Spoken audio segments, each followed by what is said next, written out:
Okay. Okay. Yeah, I absolutely. Welcome to a very exciting podcast episode. I have been waiting for this one for quite a while. Today's guest is a bit of a unicorn or maybe a baby, given the picture. She is here to tell us her story and answer many of our questions.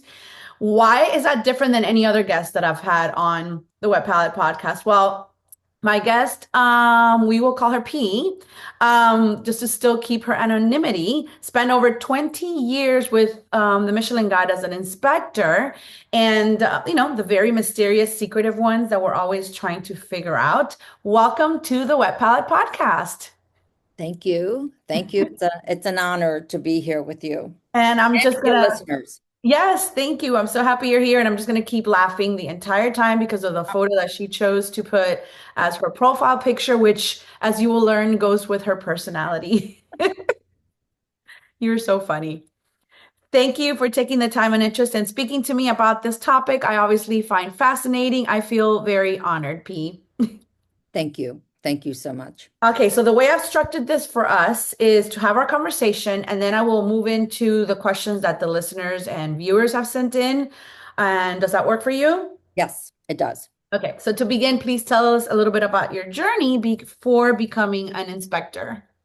So I was born and raised in Sicily, and arrived in the Bronx, 1975. So a lifetime ago. And I adore the Bronx. I live in the Bronx. This is my borough. But I worked for Barbara Walters. I was the first business manager at The View, and then went to, during that time, I obtained a BA in cultural anthropology at a local school and a master's degree from NYU. And that is where I met the woman who ultimately then became the director of the Michelin Guide in 2005. So many years ago, but that was the trajectory. Okay, and then how was that connection with the guide? So when I met her during school, because she and I were in the same in some of the same classes at NYU, she then hired me as a consultant because this person was working for ExxonMobil Travel Guide, which is now Forbes. And for almost 2 years, I was a consultant. I was working full time for ABC, but I was also a consultant for ExxonMobil. And then when she moved on from there to Michelin, um, she suggested that I apply for an inspector job. And it was a rigorous, very rigorous application process, but I managed to be hired at the end of the day. So it was through that connection. It was a connection through NYU because I have never worked I had never worked in restaurants, but my background was so specific, very, very tailored to what I think Michelin was trying to do early on.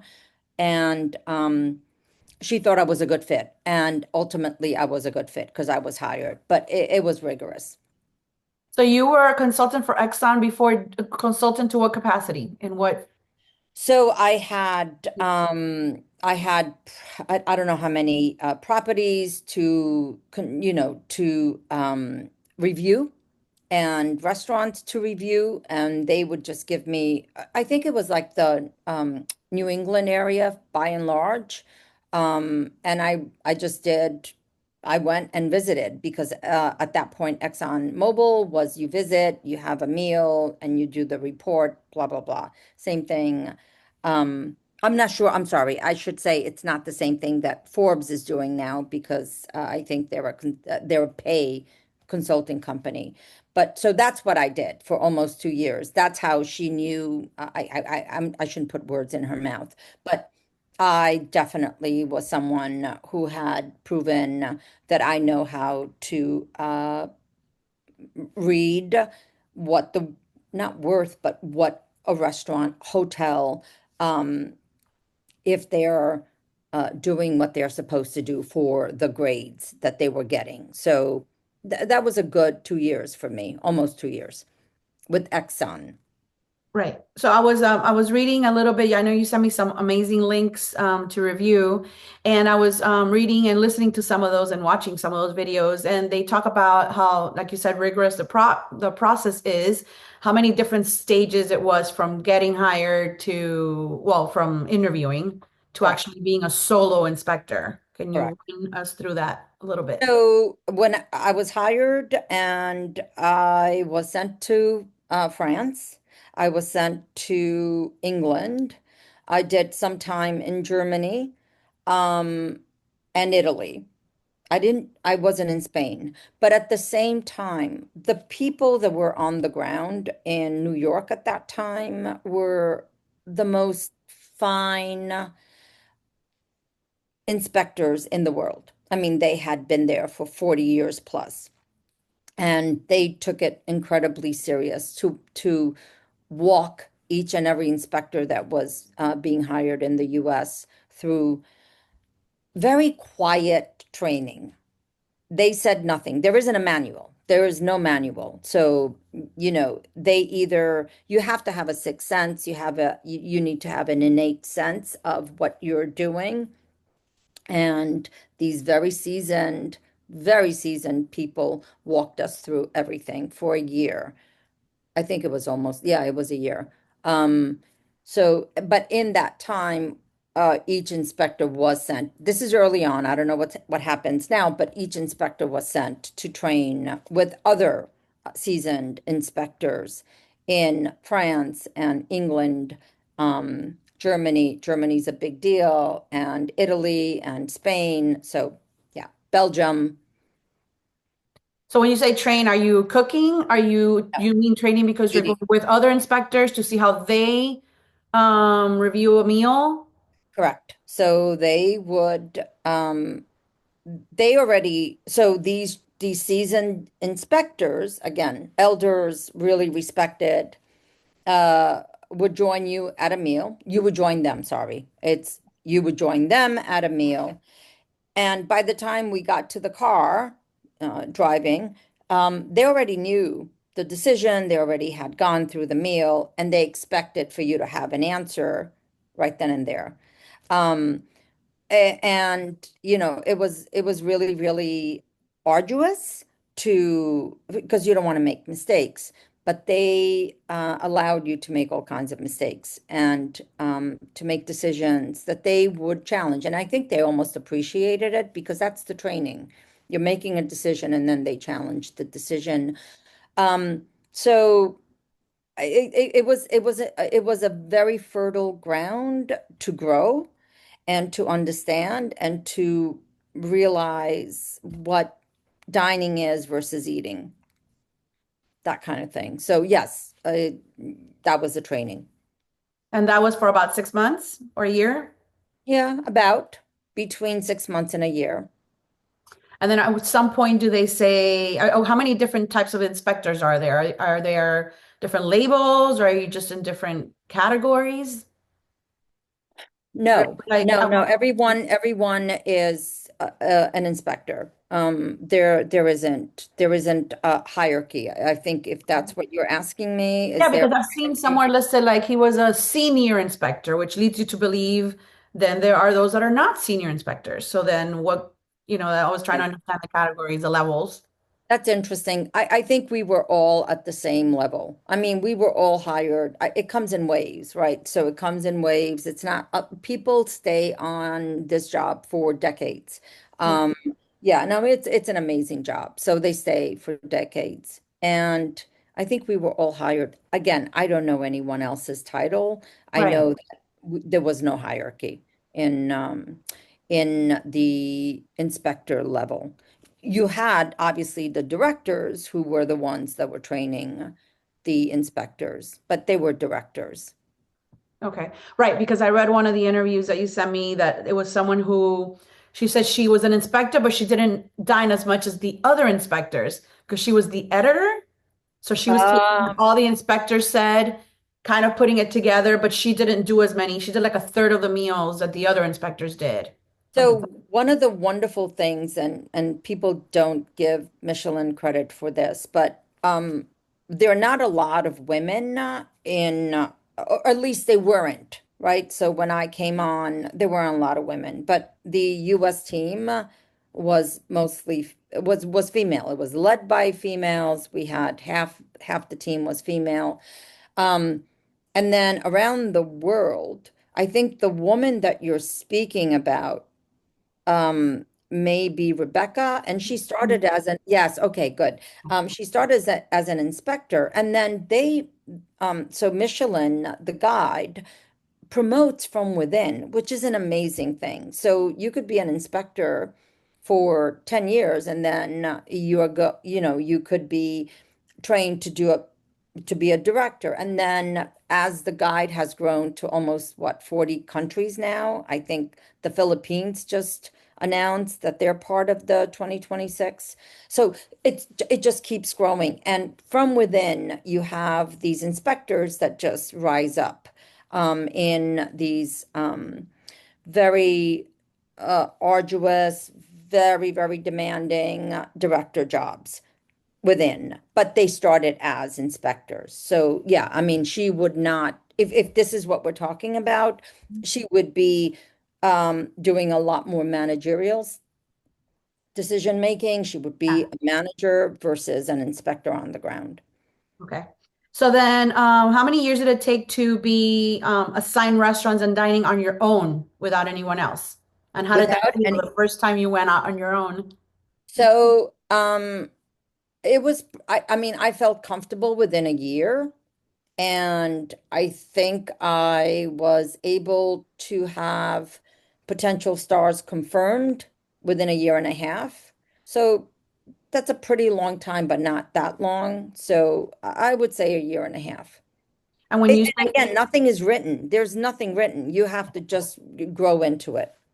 when you say confirm, that means someone that you suggest when you get together with the other inspectors, they kind of confirm like, yes, this is a 1 star. We're going to go with a 1 star for this restaurant. Well, yeah, because it's a very democratic process. I Right. mean, one of the things that I hope your listeners understand, no one makes a decision out of the blue. There is absolutely zero of that. There's no tolerance for that at Michelin. You go in, you write a report, you submit it, it's discussed, and then someone help, at least one other person, if not two, maybe three, has to go in and have the same um, conclusion that it's a star, it's not a star, it could be 2 stars, it could be 3 stars. So very democratic. It cost a lot of money, but yeah, it was about a year and a half before I had the the confirmations that I needed for the decisions that I was making. Okay. With such few inspectors worldwide, the last figure I read was about 130 worldwide. Do you think there are times they simply logistically don't get to all the restaurants who need an updated review? Not new ones, but the ones that need updating. Right. So and I will say this not as a Michelin inspector anymore, obviously, but this is what I hear. That's just too few to cover. I think Michelin is now covering almost 19,000 restaurants, and those are the ones that are listed. So 19,000 restaurants across 37 countries, continents, and so on and so forth. Logistically, it is a nightmare. And to confirm a star, you have to have at least 2 visits. So it's getting, uh, again, this is something that Michelin has to address. But to answer your question as someone on the outside, listening to what you're saying, because these are not my numbers, these are numbers that they've said themselves. I would say, yeah, they're stretched thin. Yeah. I read in one of the articles that the inspectors, quote, only reveal themselves to a restaurant if they have additional questions and only after a meal. Is that true? And did you ever do that? Because I have had conversations with a couple of chefs who have told me that an inspector revealed themselves, and I was very surprised by that. And then to read it kind of confirmed that. So, what is your take on that? So here's so the Europeans, so let's just kind of like separate. So the European methodology is that you go for lunch, dinner, and then in between, and this is in the past because I don't know what they're doing today. So, all of this is what I experienced during my time there. But in between the meals, they would go and visit because there's so many properties that you just want to confirm.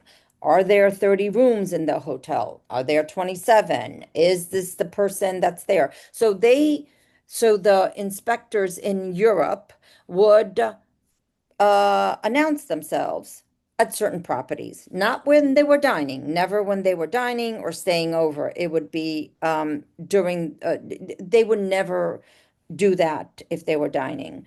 But they would go and visit hotels and restaurants just to make sure that they were confirming certain data. So, yes, but not in the US. We only did that, I think, for maybe half the year, and then it just didn't make any sense because in the US, our social media was so advanced that we could not take the chance to be exposed. So we stopped that. We immediately stopped that. So we never after 6 months, we said it's not a good idea. So we didn't do what the Europeans were doing, and maybe, the vast Asian team is doing. We didn't do that.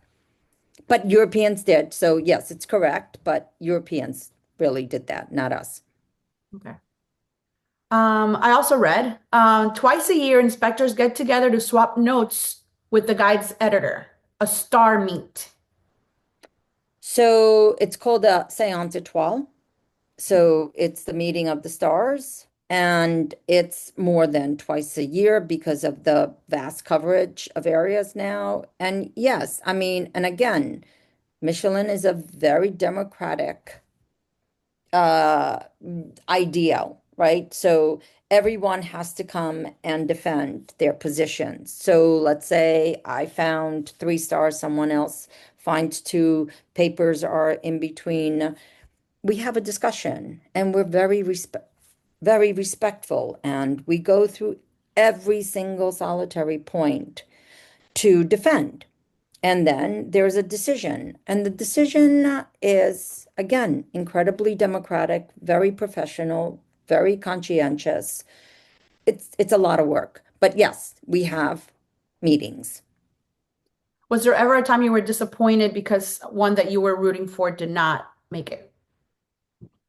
Mm. So, was I disappointed? No, because there's always tomorrow.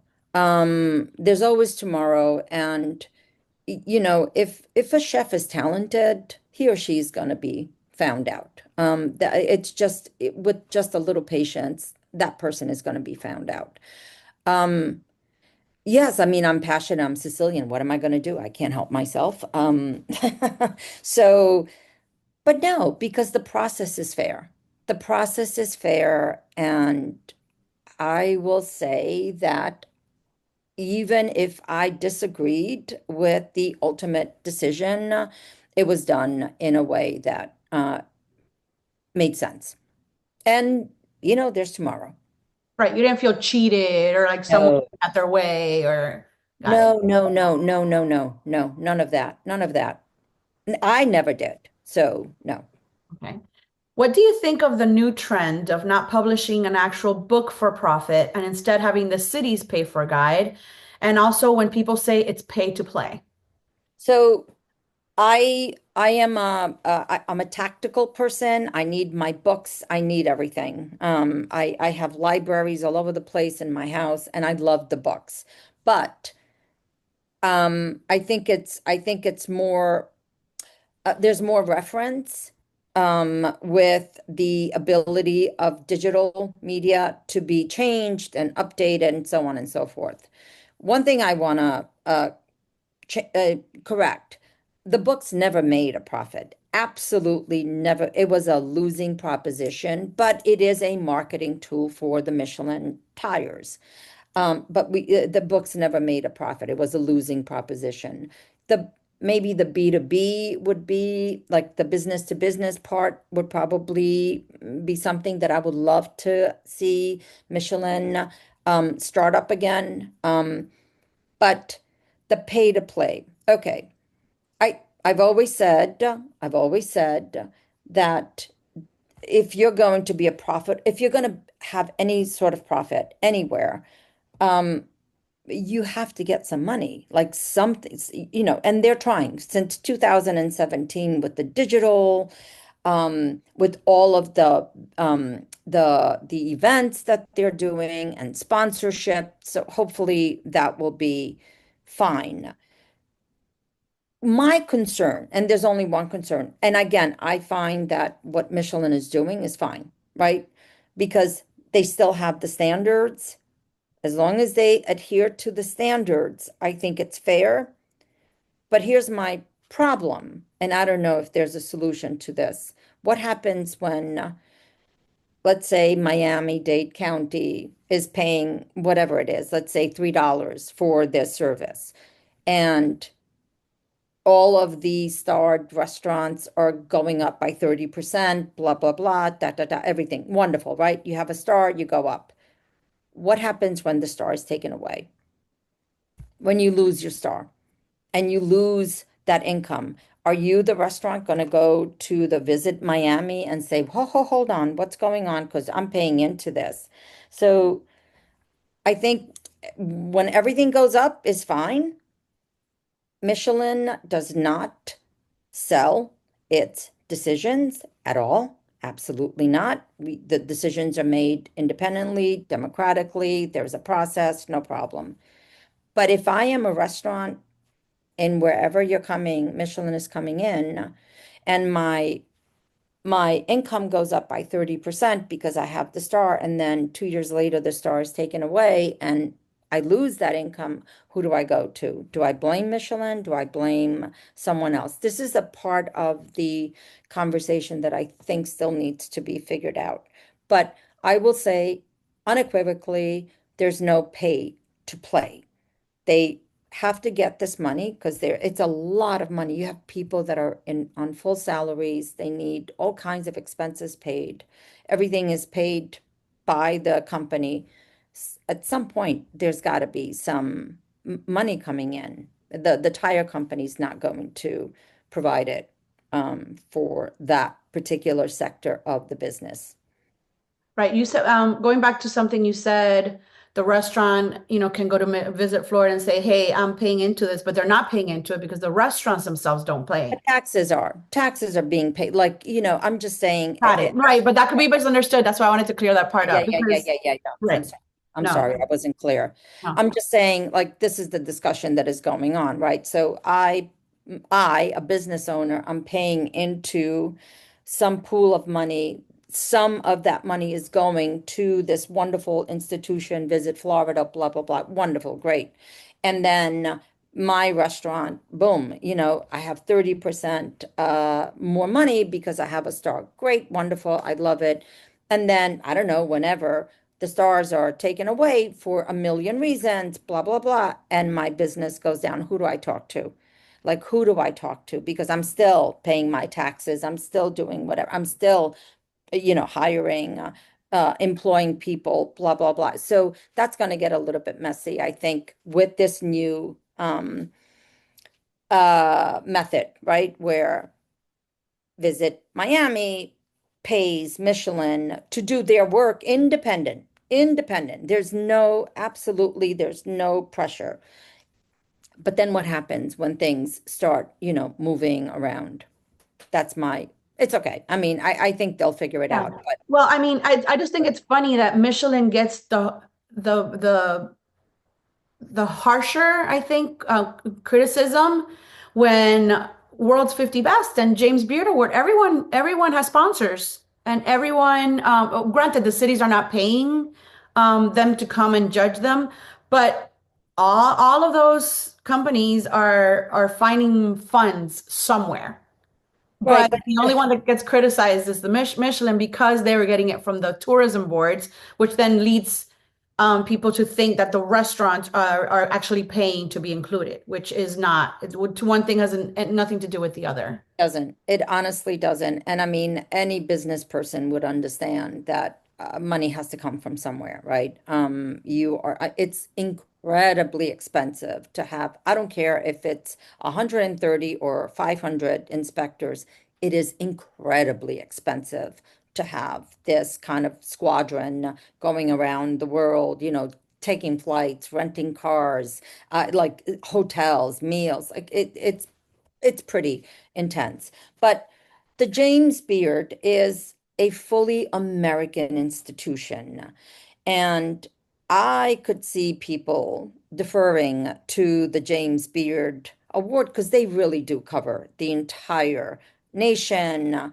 And they follow these chefs from, maybe a chef started at Gramercy Tavern and is now somewhere in Seattle, blah, blah, blah. Like I love James Beard.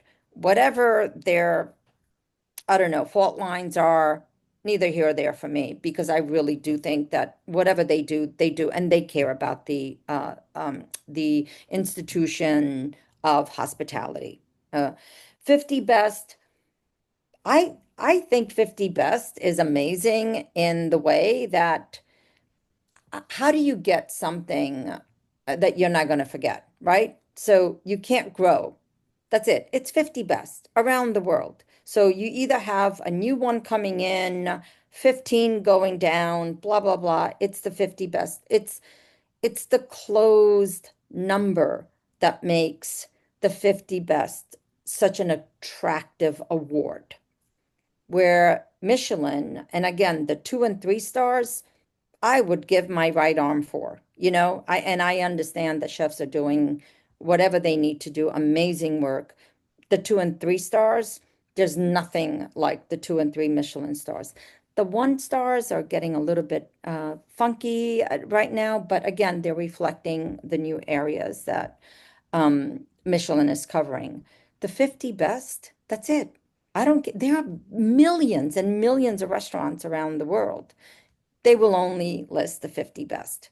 The closed number makes it valuable, that closed number. So let's say Michelin could do the same thing, could just basically say, going forward, we're only going to have 300 top 3 stars all over the world, and it has to be all over the world. That would make sense.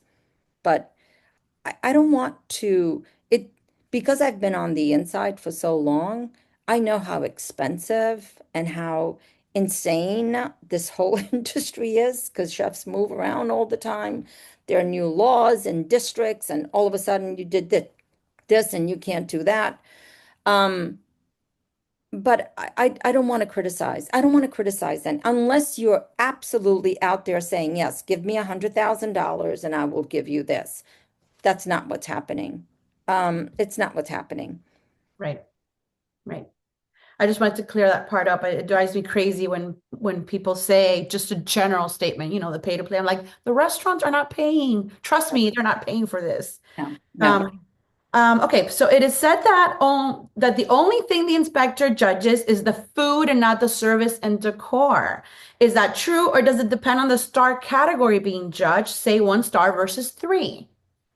So for me, and I mean, I've been to places where I was treated not very nicely, given the worst seat in the house, and still the star was confirmed, because it's about the food, fully, full stop, it's about the food.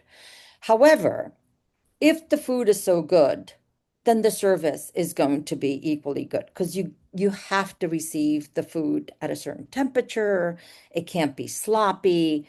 If you're getting dessert, it can't be falling apart. So the service has to be fine.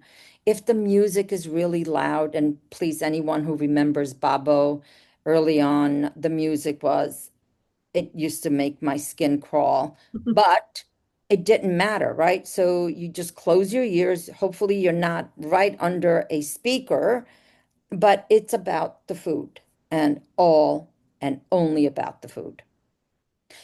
Of course, if it's a 3 star, you cannot have slop.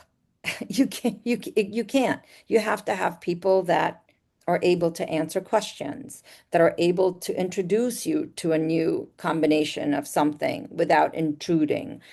The- it's everything, but fully understand that it's only about the food. That's how the decisions are made. Then if somebody, is incredibly nasty, I mean, okay, fine. So Michelin used to have the category with the little forks and knives, that's where we would say, okay, so you have 2 stars, one fork and knife, because maybe the service wasn't really great. Do you remember, what was it? It was Chef's Table at Brooklyn Fair, the original place. Do- Were you ever there? Not the original one. I went 3 times to the second one, the second Okay. location. So to this day, that remains my biggest find. It was just amazing, the area where it was, and it was just literally him. And I think I shouldn't say him, Chef Cesar Ramirez, Mhm. and I think he had two people. He was in the crispest whites, like he was such a general, scary man, scary man. Um, but it was a counter, no wine. That was the only, I believe it went to 3 stars without a wine list. And that was the only one in the world that had that. But it was only one red little knife and fork because it was just a counter. There was nothing. He just served you as he was cooking. So that's the kind of uh, example I could give you where it had nothing to do with anything but the food. I actually recently confirmed with Michelin because I always explained it that way about the fork and spoon or knife. Yeah, yeah, yeah. And but then I realized that the online version does not have them anymore. So they've stopped doing it digitally. Unless you have a book, then it's Oh, there, but they no longer do it. So I guess they're no longer talking about it, no, which, that's too bad. yeah. That's too bad because it gives you such a great idea. It gives you such a snapshot of, wow, wait, what am I getting into? Kind of thing. So hopefully they'll bring them back because I think it's a great, again, visual for people to read. What is the best restaurant dinner you ever had in your life? So it wasn't work. It wasn't work. The best restaurant dinner is when I'm in a good mood, in the most fantastic place, eating exactly what I want to eat. Um, and so it isn't, there are just too many great places, but I will say that for me, eating in Italy remains just the top. Just eating in Italy, just, oh my God, it is the best. But the most memorable meal is by myself, where when I eat what I want to eat when I want to eat and I'm looking out and it could be a hamburger. Honestly, it could be a hamburger. So I'm gonna stick to that one. You're not going to name a restaurant. No, Fine. no, Um, because I have too many. I have too many. I have too many. I know it's a tough question. Have you ever been moved to tears during a meal? Always, always. When I see how hard people work, I mean, wow, leaving, you have to leave your house in the morning. There's so much work. It's so physical. And, if I am enjoying a dish and I see someone next to me literally just being disrespectful and, especially at sushi places, like, how can you do that? How can you start like he's doing this for you. How can you not put it in your mouth? He can't move on until you put in your, and they're chatting on their phones. So I get upset with that level of disrespect. And then I get moved to tears a dish, when I could hear a dish. When I eat a dish and I could hear the symphony, when it's like an orchestra or it's an opera, I will cry. I will cry. I will sit there and cry. That's so yes, I've been moved to tears many times. What, tell me, I know you mentioned this a while back to me about going to bed, losing sleep over someone getting or not getting 2 stars or 3 stars and how you like stressed over it. Stress for weeks, for days. I can't sleep. And there's nothing we could do, right? I mean, I would never even dream of forcing anything. It is what it is. Um, and a lot of chefs are going through whatever they're going through. And I know, when I know that this is an imminent decision that they're not aware of, and it's 6 months down like, oh my God, So I care about this industry, tremendously care about this industry because of all the work that they do. So, yeah, so I would lose sleep. I would lose sleep. I would walk around, talk to myself. I don't know, whatever. But um, if you love something, you're passionate about it. Yeah. Are you able to enjoy a meal now without pulling it apart in your head? Um, to be completely honest, if I am not doing it for work or any kind of work, I eat at my home. I love cooking, and I love to entertain, and so I cook at home. So if yes, but I can. If somebody invites me, I'm not going to be a pain in the neck, and discuss the meal. We're just there to have a meal. Um, but it's really difficult to get that out of your system after Sure, 20 plus years, right? of course. What are some words of advice for young chefs who dream of owning a starred establishment? Um, don't go for the star. Find your core, find your passion. What is it that you're trying to say? What is it that you're trying to say? Are you trying to replicate something that you ate somewhere in Switzerland or Asia, whatever it is? Like if you're doing that, remember that people that go to starred restaurants, by and large, travel the world. So they've seen this discussion before. So I would absolutely tell anyone who's young, what is it that you're trying to say? That's it, right? And I think I'm not sure if we're going to go into it, but I think there was a question at some point, would you come to, I don't know, Miami or Yeah, Florida well, for yeah, I have that one coming Oh, up. sorry. Okay, got it. That's Yeah, I okay. would say just stick to your core. Stick to your core. There's something you want to say, because or else you wouldn't be working 18 hours standing on your feet, doing all of this. There's something you want to say. What is it? Talk to me. Talk to me. Make it sing. Before I forget, the your profile picture, which keeps me laughing, was And is that a per se? hmm Ah, okay. I'm like, I know that lamp. I know that lamp right behind her. What is it? And then a little while ago, I was like, it's per se. It's per se. Got it. Got it. Funniest darn thing I've ever seen in my life. That I want to thing be keeps that me. old again. Even funnier would be if I do my AI picture, and then we're having this discussion back and forth as babies, as toddlers. But Let, okay. let's. Are inspectors allowed to attend ceremonies?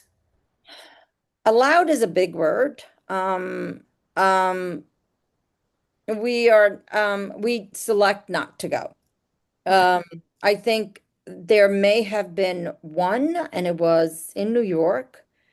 And we all entered separately. We did not look at one another, but we were there among, I think it was up in Rockefeller Center. It was a really great ceremony, but I was so uncomfortable. Like I was so uncomfortable. And I walked in and I walked out. So I just can't. I'm like, oh my God, I want to hug you. Oh my God, I'm so happy for Right. you. So get out before you make a mess of things. Right. Yeah, that was my next question. Did it ever feel lonely or odd to do all of this work, have this knowledge and influence, then have to sit back in the shadows as it's announced, criticized, and or celebrated and not be able to join in? No, I mean, I think many, and I will speak for most of the inspectors, we're soldiers. We have a task to perform. We're paid to perform it. And that's it. Yes, of course you have your favorites, you're rooting for them, and if they don't get it that year, you make sure that you how can I say, revisit and keep the conversation going. But we're soldiers. We're not generals. We're not here for us. We're here to serve the hospitality industry. When and where did you and when and why did you decide to retire? Um, Honestly, you get to a certain age and you cannot eat that many meals. And so I am not young anymore. I love my photo. I love my photo, but you know, it's so taxing on the body, to eat that many meals, that many calories, and we eat really well. And it was just time to stop. That's it. It was just time to stop.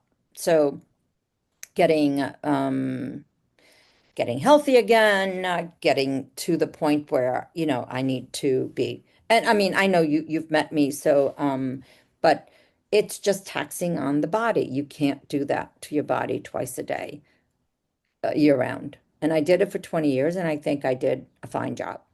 And that was it. And when did you decide this? Early 2024, Okay. a I year. imagine you had to sign an NDA once you left that position. And Yes, I mean, we all are. And I think by and large, we're very, very careful. I mean, again, we all, Michelin is incredibly generous, incredibly focused. I wish nothing but the best for them and the areas that they're covering. I really do, because I know how hard everyone works. So, yeah, whatever they wanted me to sign, I had a good 20-year run with them, so no problem. No problem. I and will always be how I long will always be a cheerleader for them.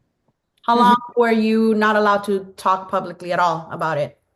I don't even know if there was like a a number of months. I just never felt comfortable to say anything. But again, when someone like you, which I adore, adore your wet palette. I really, really do. Yeah. Thank I you. found you because you were so clear and so concise and so fair, and so you were like, no, no, no, correcting, this is not the way it works. There are not many people that work like you do. I just have to tell you. So I felt comfortable speaking to you, and that's it. So it's not like I didn't have a time or a year or anything, but I like your work. Thank you. Thank So you. I know someone said recently, because I had teased this interview, and they said, "Well, how did you find this inspector?" And I said, "Well, she actually found me." yeah, yeah, I You love know, your work. I you love know, your work. I think thank you're you, so thank fair. you. You're so fair. You're so fair. Thank you. Well, obviously, I'm passionate too, and I love this industry as well. Yes. Crazy as that might be. Yes. I know you get it. Okay, so now for the much awaited listener and viewer questions. Yes. Oh I have Lord. grouped them together. I regrouped after we spoke. I grouped them together because some were similar as best as possible to continue our flow of conversation. And some you have partially answered. So I welcome you to answer them. I mean, you answered them for me, but I want them to listen, obviously. Number one, how do they decide which restaurants to inspect? There is so much research once you get your area, which these are vast areas. You find the bloggers, you find the newspapers, yeah, you find the newspapers, you find the podcasts, you find everything you can. And the more elusive and out there they are, the more you're going to be attracted, because they're following very, very small areas. But for me, also the fact that I am an anthropologist, and the way I had to do my research had a very specific methodology to it. So I kind of applied that methodology to finding restaurants. But honestly, from the early years on to whenever, I would just walk every block I could. And when I would find, that's again Cesar Ramirez's place in Brooklyn, I walked by. I mean, it wasn't, maybe now it is. It was not a fancy area. Like I had to walk by twice and say, is that a kitchen? So but again, you're doing research. Every moment that you're not doing something else, you're researching. You're researching, you're asking question, and you're walking. You're driving around, you're taking notes of areas. So that's how I did it. Yeah, to an extent, it must be easier now because of so much content online versus Right. before, where Right, but do you know 90% gets lost? Because if you're only aggregating like that, you're not going to find the ones that are really, really, the one chef that spun out on her own or his own and has like a small place, let's say on Hoe Avenue in the South Bronx. No one is going to find it because no one is writing about it. But for me, I would be driving around the South Bronx and finding, the Puerto Rican place that it just opened, and I was finding the Dominican place, and they like, you have to have boots on the ground. You have to. If you're going to do it any other way, then you're just regurgitating what everyone else is saying. So I hope that's not going to be the case going forward. oh, I don't know. I don't It's know. pretty But right you know now. what I'm saying, I right? know, I know. Yeah, Yeah, okay. but right now it's a case of which content creator to follow that you could trust, and I the can. the cheese pull type that you cannot, that kind of thing Yeah, nowadays. that's going to be a challenge. It's going to be a challenge. And again, and this does not only speak about Michelin, this is about everyone. If you're just going to regurgitate something that someone else, that you don't even know if they're, getting paid or not paid, like what are we doing? If you don't have boots on the ground, yeah, I don't know. I would feel really uncomfortable. Question number two, do one set of inspectors do the whole East Coast USA? How many times do they visit each city? So no, the answer is no. I mean, everyone has territories to follow, and they visit the city depending on how many new openings and changes and so on and so forth. So there are a lot of markers that determine how many weeks any one inspector or two, three inspectors, whatever, visit a certain city. Maybe at the beginning, if it's a new city, you're going to have a whole team set out there for X number of weeks, whatever, so that they could cover it completely.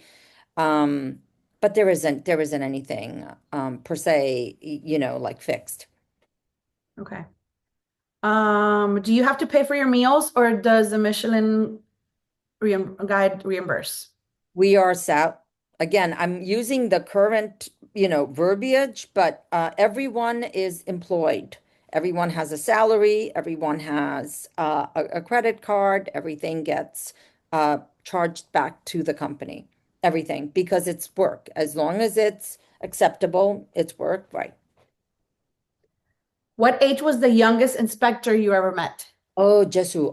Jesu. I think, and I didn't ask. I did not ask. He gave it to me. I think he was 28, and that was in 23. So 2023 when I met him. I think he was the youngest at 28. That's very young. And I think he had been already working at, I don't know, more than a dozen places. I was like, wow, you're a very busy young man. So that's the youngest person I know, but very, very competent person. Okay. How many restaurants do you eat at a year, or did you eat at in 1 year? Uh, Is that around the 350? average, yeah, the average was 350, which is way too many. Yeah. Yeah, a lot. What happens if you suspect you have been spotted by the staff? Nothing. I do nothing. I don't change anything. I don't care. If I'm spotted, I'm spotted, but I would have no idea. Unless they start breaking dishes all over the place and, whatever. But no, I do absolutely nothing. Okay. What really sets a three-star restaurant apart from a two? And does maintaining a two for a while matter to get a three? That's an interesting question because, I mean, over the history of the guide, I don't remember a two-star for almost 14 years becoming a three. And very, very happy for Junk Sick, but that was sort of like, interesting, because I don't know if they changed chef. Maybe they did, like I haven't followed. Mhm. But absolute consistency where I remember every crumb, I remember every noise, I remember everything that happened at that meal, that was a 3 star. The 2 star, I am picking it apart still. I'm picking it apart. So it's it's an interesting place, but it's consistency. There's absolutely no error. Again, the 3 stars that I um either proposed or was lucky enough to eat at, um, they were just perfect. There was, uh, for me, no error. One of the interviews I listened to of another former inspector, he talked about sauces, and he Yeah. said, Yes.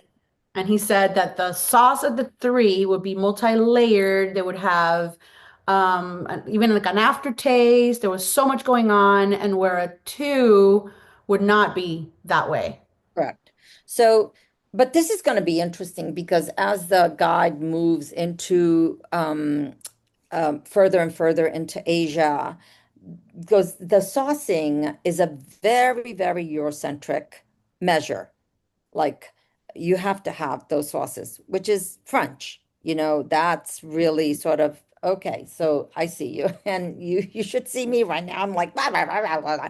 Um, I don't know how that is going to continue to be applied if you're going to move away from the Eurocentric measures. Um, but up until now, the saucing is that tells you all you need to know about a chef and how she or he controls for everything. Everything. Because if the sauce is perfect, there's control in the kitchen. Right. I'm big on sauces too. It's usually the Yeah. first thing I taste. I'm like, I'm going in for the sauce first before I even try the dish. Some Exactly. of these questions are going to need a little translation as far as local angles. Okay. It says, half the time they have been open for less than 5 years and the chef isn't even present.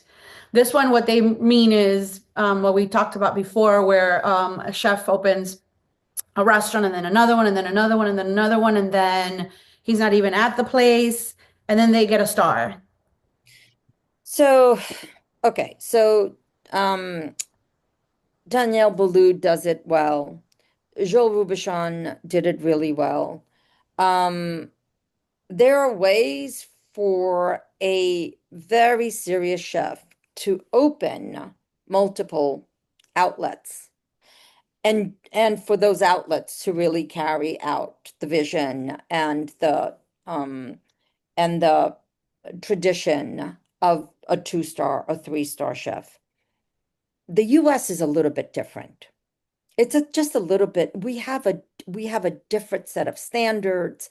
Things that happen in Europe over 15 years in the US happen in a year.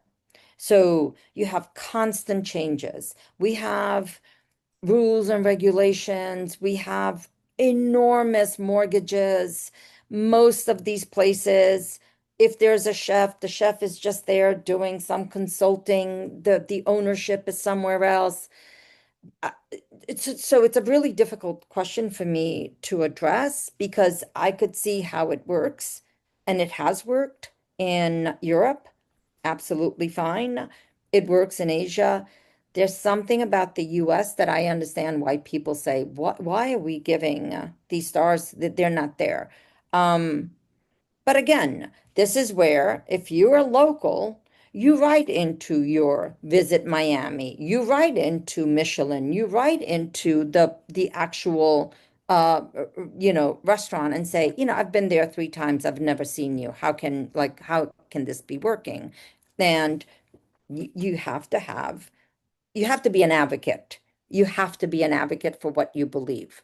And I'm answering the question for your listener. You got to be an advocate. You got to be more vocal. Um, so there are ways to make this work, and then there are ways of people just sort of taking the 20% and moving on and just keep opening up different places.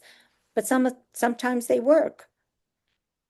I know you had answered that in another one of the questions is coming up, but when you say contact and be an advocate, you're saying that if someone writes the Michelin guide at whatever, I don't even know what email address, There's several. Okay. Okay, so to advocate for, hey, this restaurant, keeps getting skipped year after year, they need to be looked at. You're saying that will be passed down to It will. someone, so It then will. then it could be addressed?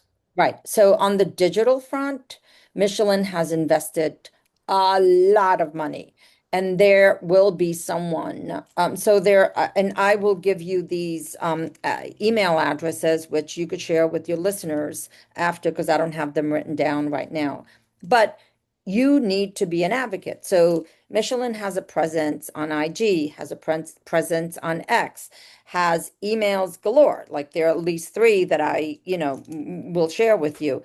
Just write to them and write to the restaurant. Write to the restaurant. They want to hear from you. Where are you? I've been there 3 times. I've never seen the chef. How can you have a counter that basically is given a star just because you're there and you're never there? I'm not going to pay this money. I don't want to pay this money. I'll go somewhere else. I'll go find the little, taverna or the osteria or the little, around the corner, which makes better food or something like that.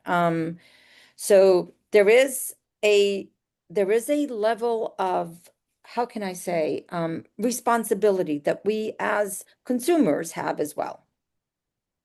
I like that for example, James Beard has their opening period. They encourage the public to write in their Yes. nomination, Yes. and then it goes, it starts there. And I was trying to advocate for that this year.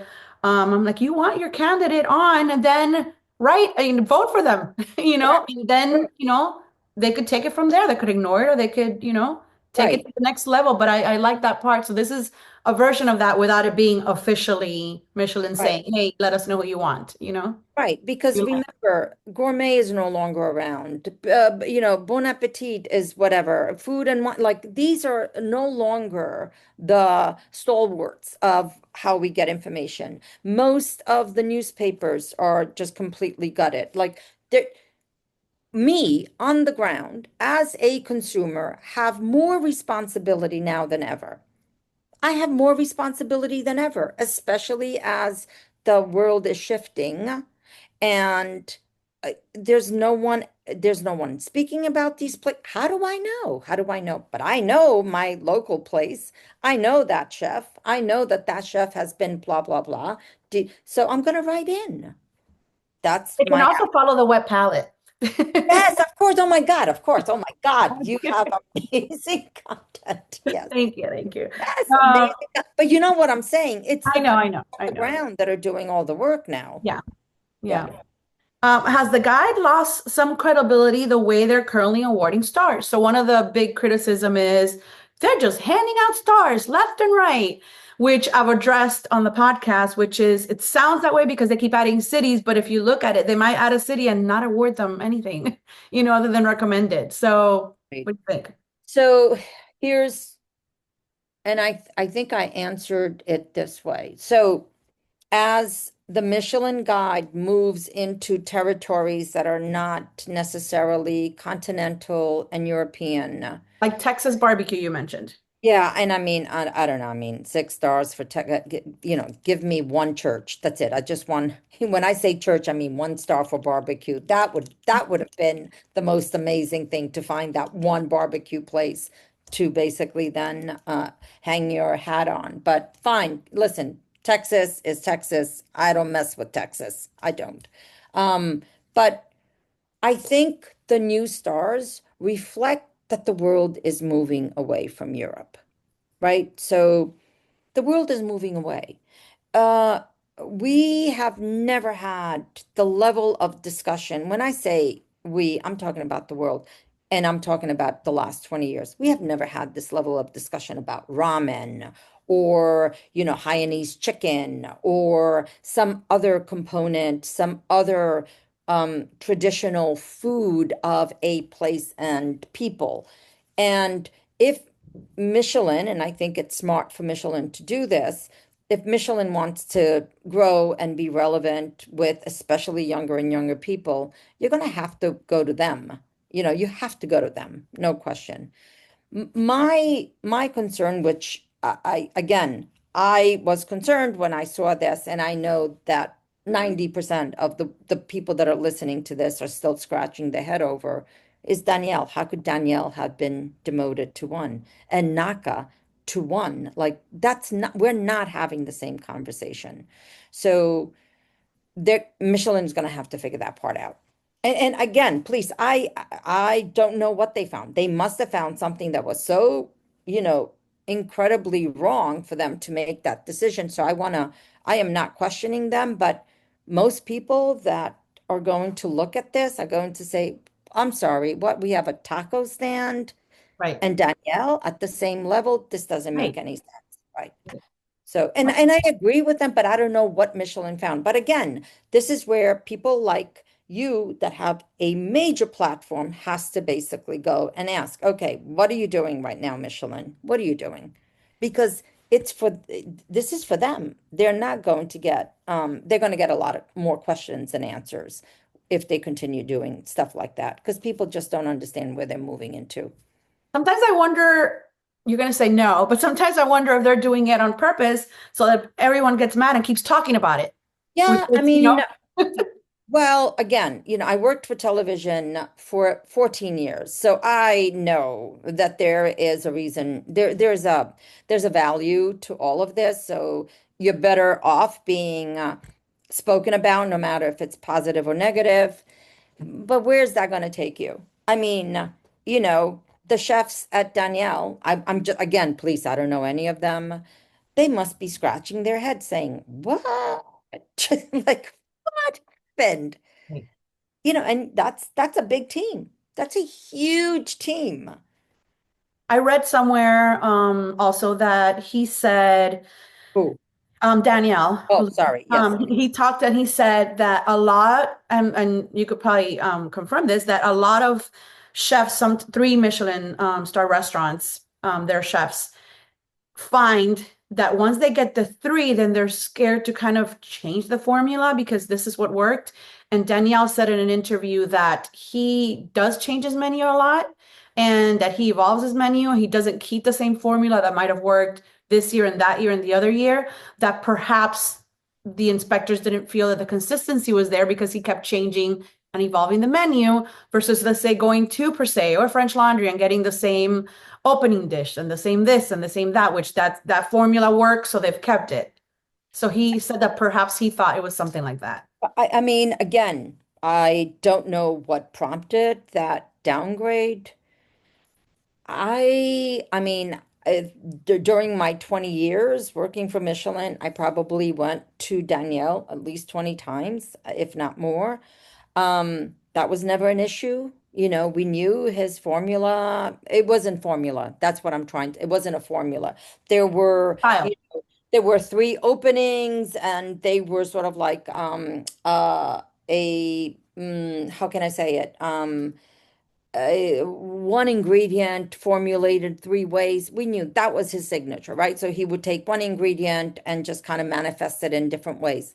That was never an issue. So something else must have happened. I don't know what happened. I honestly don't. But I will say one thing.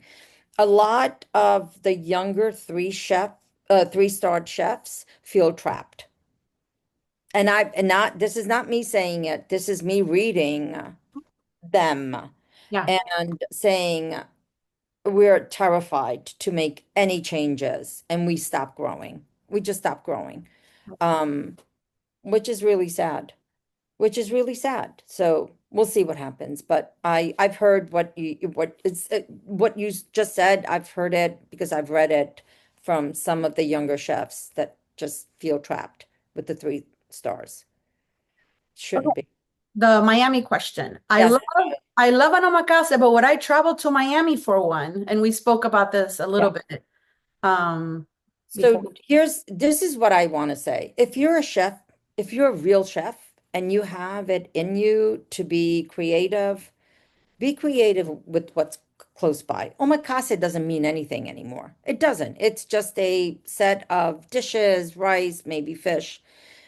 I would say if you want, I mean, you have some of the greatest fish. Yes, it's challenging. It's challenging, but you could do a tiradito, you could do a ceviche, and make it an omakase. Who cares what you call it? it doesn't really matter. So you do a progression of local fish reflecting, you I can, know. But will it be as good though as the imported Japanese probably one? be better because the fish will Oh, be fresher.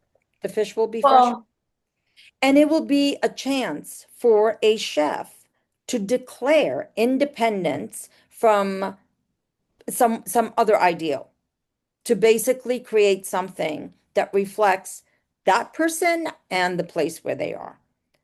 Because this is where we're moving. We're moving to more local and local. And I would love to see a chef use local fish. Just use the local fish. There's plenty of it. And use it in ways that reflect Florida with all its beautiful flags and everything you could imagine. You could start from, Chile, Venezuela, Argentina, like you could go anywhere, Caribbean, and put those flavors in. The chef has to have this vision and use local fish. And then I'll come down and have the omakase allo stilo latino. yeah, I think this person was trying to go reference a Japanese omakase Yeah. versus what everybody just calls a chef's tasting menu now. It's just an omakase.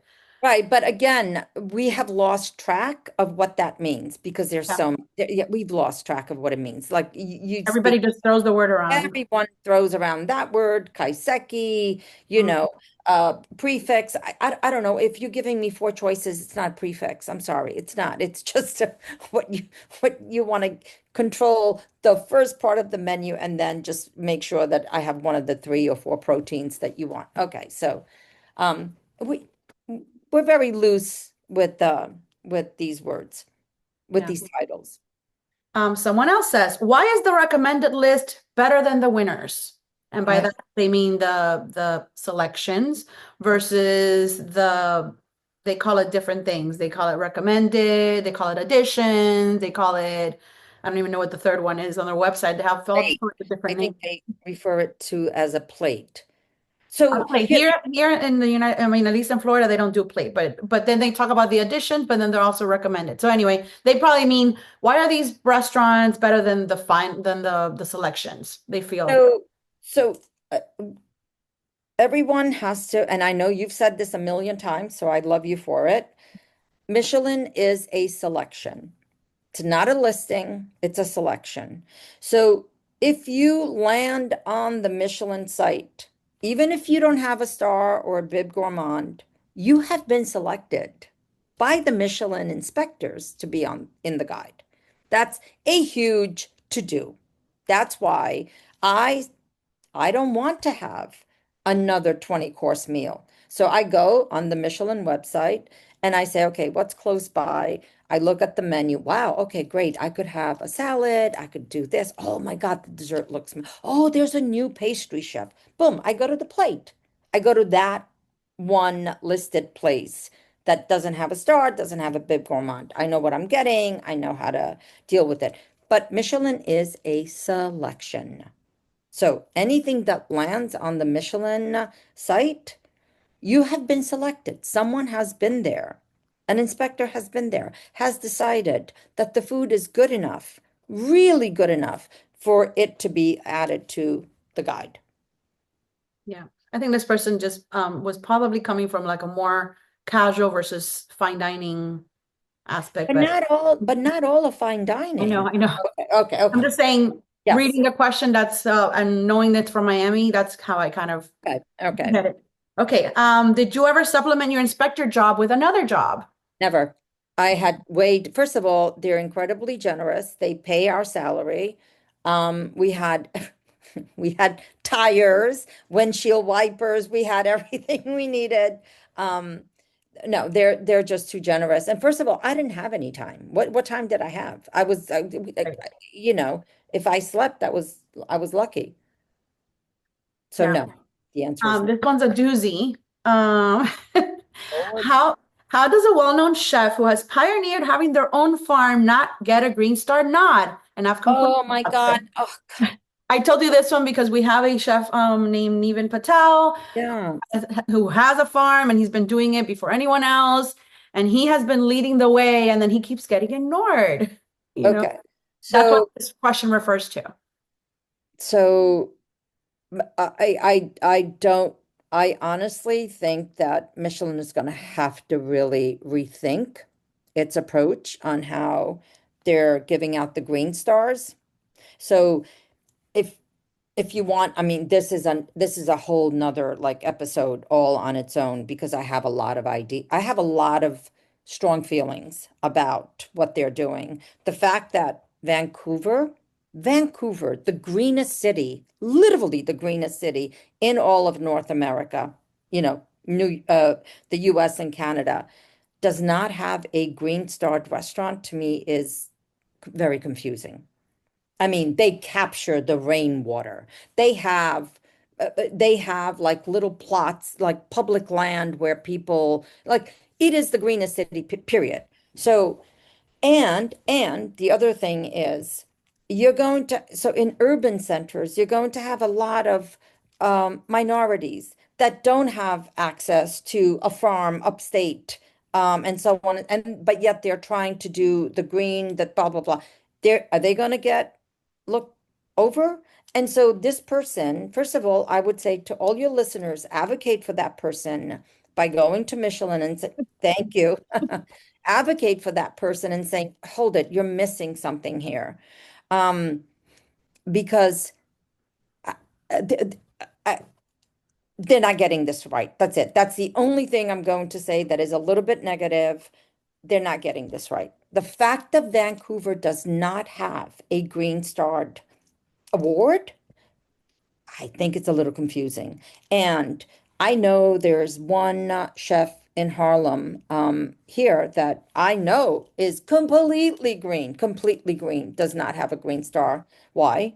Why? Like, how can you pass on this? The person is literally pickling and making his own vinegars and like he doesn't throw anything out. Complete zero waste, zero waste. How can you not look at that person for a green star? That's what the green star is supposed to do. So, to your listener, to the person who wrote that, advocate for this person to at least be considered for the green star. And Right. I don't know. Here's the thing. Are they ever going to take any green stars away? I Right. mean, yeah, that's going to be like insane. Are they going to take green stars away? So once you get the green star, you could start throwing out, I don't know, whatever you're doing. Yeah, you've kind of turned blue, so now you're you're not green anymore. Oh Lord. Oh I know. Lord. I was watching some of those videos on that YouTube channel. Oh, Um, you saw that. yes. Oh my Oh my God. gosh, I have to go back and watch the rest. But Oh my God. They just have another one now. Lord, they're not fans. yes, that's the They're one I not saw. fans. So it's called Forking with Michelin. Oh my God. And one of the chefs who actually got it says, I don't know why I got it. Like, I feel like they just, and I quote, slapped on a star for relevance. And I was I like, what? saw that. I saw that. That was insane. I was like, Oh my what are they God. doing? Right. And it comes down to them saying there's no metrics, there's no real, they're not really being very transparent about what that means, other than let's be green, let's be up with the times. Everyone wants to be sustainable. So it's a great little phrase to add, and let's be relevant. So I hope not. I hope that they're going to correct it. I honestly do because it is a big deal. Because a place like Blue Hill at Stone Barns here in yeah, West, I'm in the Bronx, so this is yeah, yeah, Westchester. I mean, he Chef Barber makes yeah, yes, out of bones. yeah, So everything is self-contained, right? So that's a real green star. That should be the model. And everyone should come as close as possible to that. I'm not talking about a farm, but the ethos, right. the exactly. So this is what we're doing. We're not throwing anything away. I don't care if it's scraps. They're going to go in some sort of vinegar. We're going to make we're going to ferment it. We don't throw away any glass, blah blah blah, or anything that breaks we're going to give to the local school so that the kids could make art from it. Like that is sustainability. That is sustainability. And if they don't get it right, I don't know how they're going to be able to grow and I really do like the idea of a green star, but I just hope the Michelin gets this right. Yeah. Okay, we touched about this one a little bit on this one. Does Michelin view US standards different from European when awarding stars? No, I know no. the official stance is no, but the results say otherwise, right? So, so to confirm stars, it's a cross-pollination. So you have people coming in from Asia, from Europe, blah blah blah, to do tourneys. We call them tourneys, and so the standards are supposed to be absolutely equal. When I was there, they were equal as far as I'm concerned, right? So I think what we're struggling with is, let's say, the tacos or Right, the the Daniel one barbecue. star versus Right, the barbecue one star. right, right. So that I cannot speak about because I was not part of that at all. But the one star, the Bib Gourmand, when I found them and then they were confirmed, it was at the same level. Whether it was in Europe or Asia, it was the same level. Again, these are mine. I don't know what's happening. But again, everyone has questions, and I am listening. It's the same questions. People are scratching their heads. And I think the breaking point was Danielle. I think the breaking point was Danielle. And Naka the first year, Danielle the second year, I think that broke a lot of people. And people were like, whoa, whoa, whoa, whoa, whoa, what's happening? Yeah, there were a couple questions. The next one was, do Miami inspectors have the same guidelines as those in New York and Europe? And the other one was, what is really taken into consideration for Michelin awards in Florida? No, no change. Everything is the same. Honestly, I will. They work really hard. They're amazing.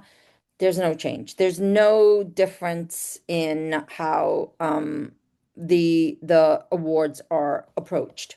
No difference. Okay. What is really taken into, no, I read that. When an establishment has been demoted, can they ask the guide for feedback? The answer is yes.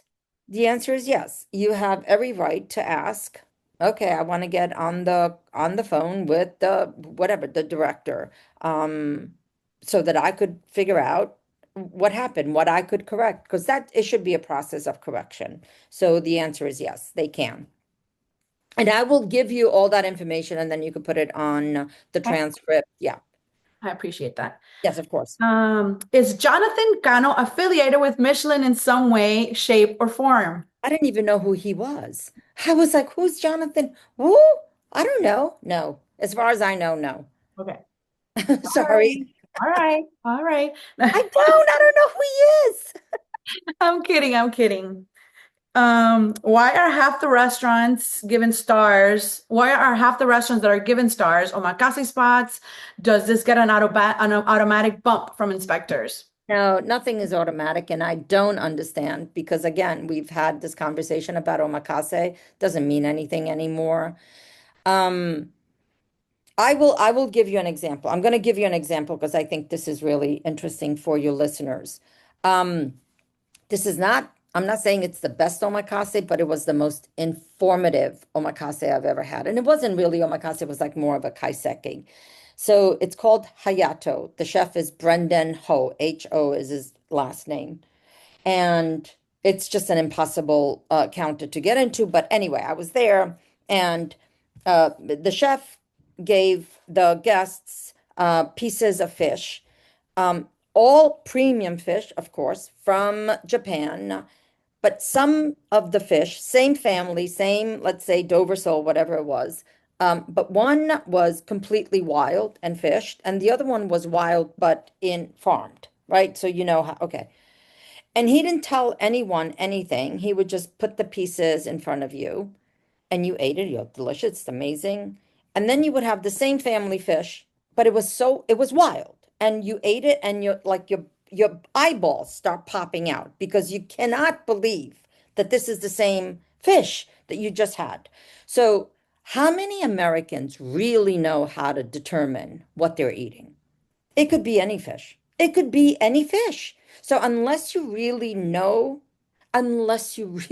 know how to tell the difference between why are you spending all this money on omakase? That's my separate like complaint. They're there's so many omakase counters opening up that it's almost impossible to ignore. So I would say that there's so many more omakase counters being opened than, let's say, I don't know, a French brasserie or something. Maybe that's the reason. Other than that, I have no idea. But anyone who spends a lot of money, please know your fish. Know what they're supposed to taste like. Remember that there's a season. There are big fish, little fish. Some are fattier, some are less fatty, some are more iodine, some have more minerality. Like then how are they, what do you call it? Not seasoned, aged. Like there's so many things, and we just go in blindly. Omakase, I'm not talking about Michelin. I'm saying we as consumers, we go in, yeah, and we spend $600 and we're like, oh, we have 15 pieces of fish. Great. Right. And then there's Miami fish. Just I kidding. am I am not kidding. Please, I wish someone is going to do that. Even like just explore it once a week and see what happens. Yeah. Okay, so the next one, I think it's like 10 questions. Oh It's back Lord. to back. No, no, I mean, because it was the same topic, and I think you know Okay. what I'm talking about. A travel guide. Some locations on the guide feel like tourist traps. El Cielo. Who's responsible for Los Felix getting a star? Why is Los Felix still there in Cielo? Really? Why El Cielo Miami? Why nobody can even remember that El Cielo's still open? How did that get a star? And so on, and so on, and so on. And we've talked about this one, and we don't necessarily agree with this one, but Yeah, I look, I El Cielo is a unique spot, period. It's a very unique spot, very good product. Um, Again, when I was there, it's a very different discourse, a discourse that you can't really find in other locations, right? So very Colombian, the bread, the whole artistry, the interaction.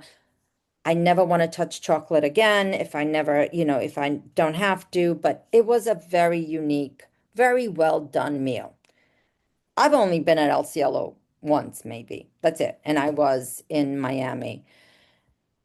Was it good? Yeah, it was good. Would I go back? I'm not really sure. I love the area. I love what he's doing for Colombia. I really do. I think he's an ambassador for Colombia.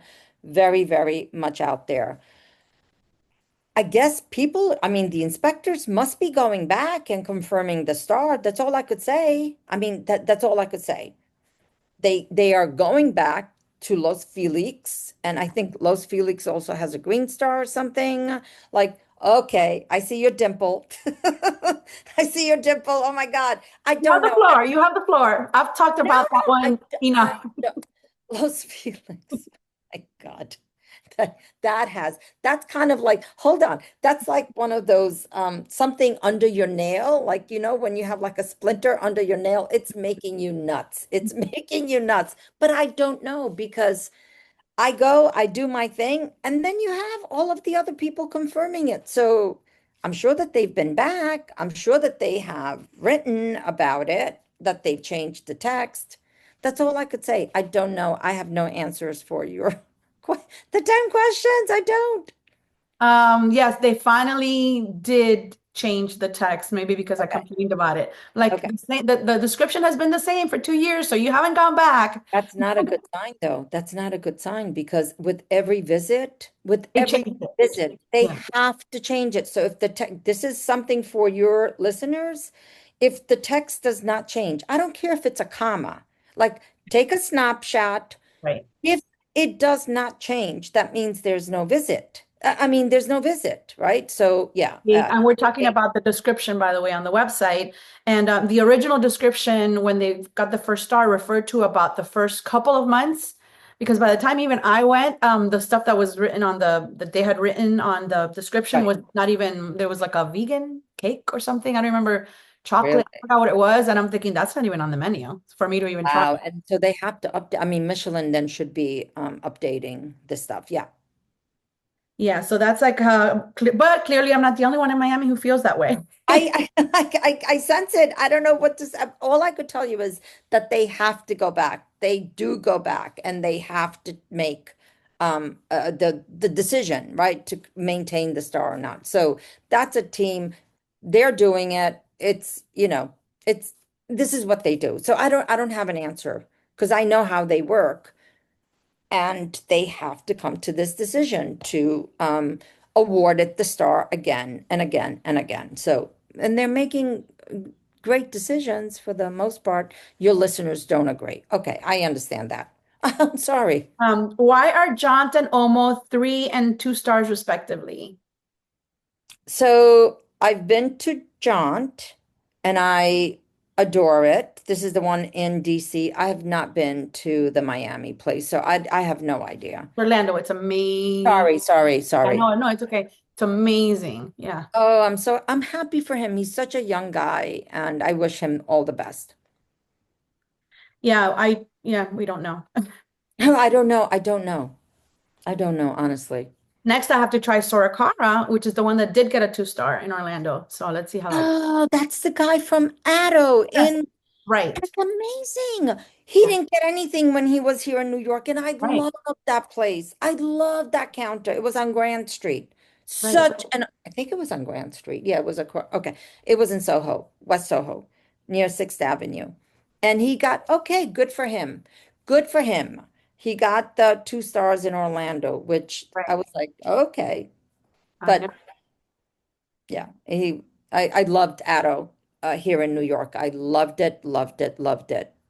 And he was always there. He was working Mhm. 28 hours a day if he could.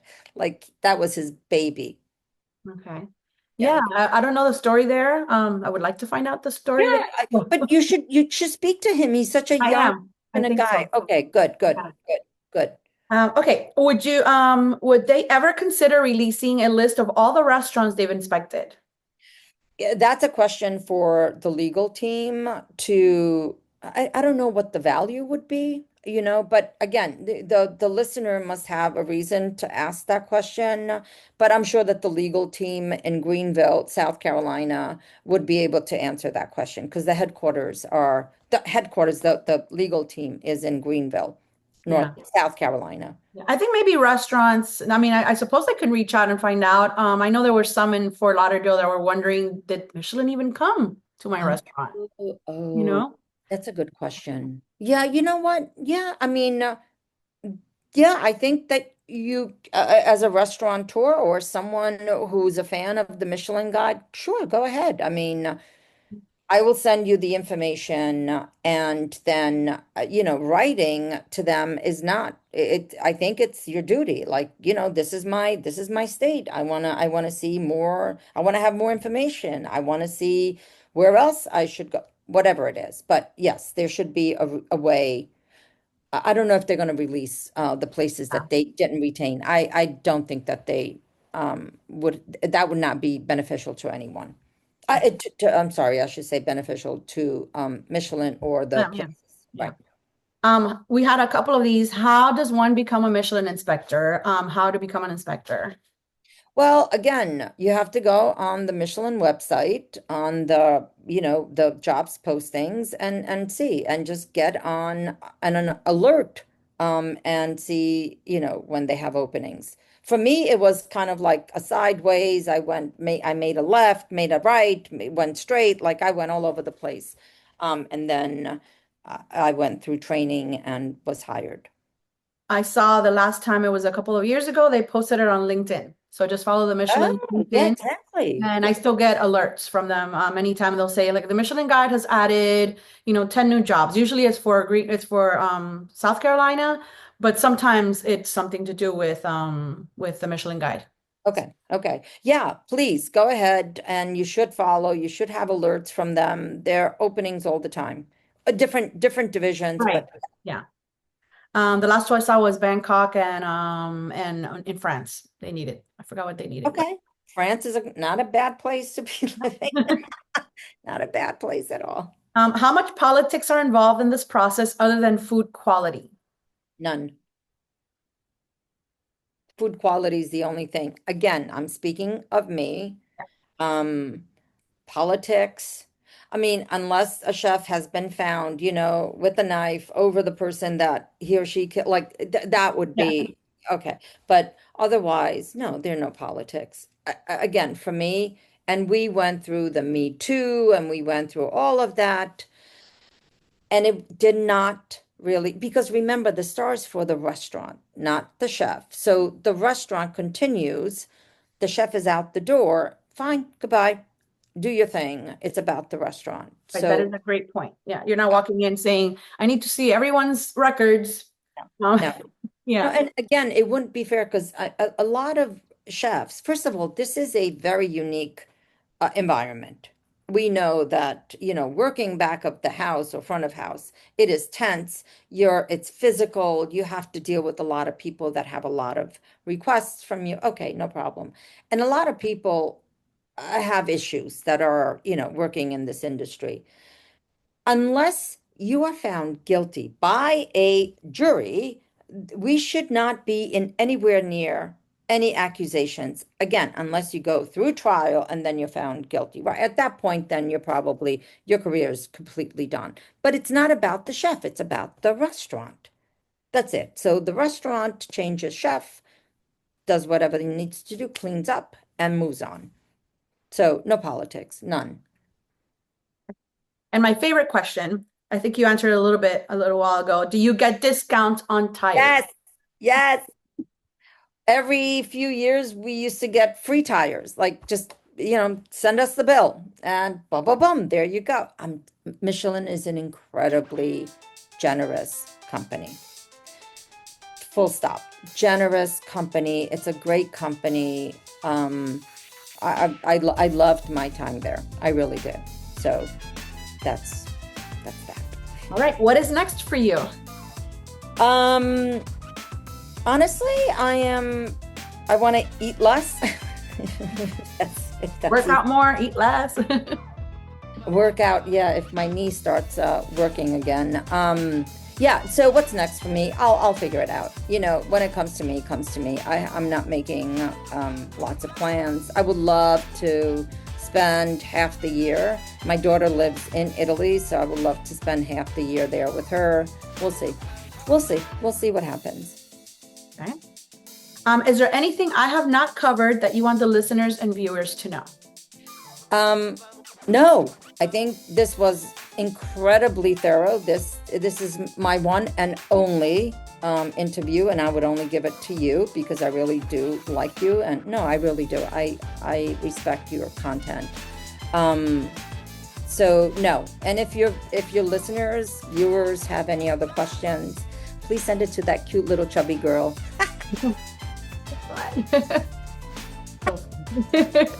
Funny, it's so damn funny. You're so funny. Thank you, P, for joining me today. I'm looking forward to sharing your words and insight. Until next time, friends, remember to keep your forks fancy, your palates wet, and your wine glass full. Ciao. Ciao, ciao, Bella. Ciao. Ciao.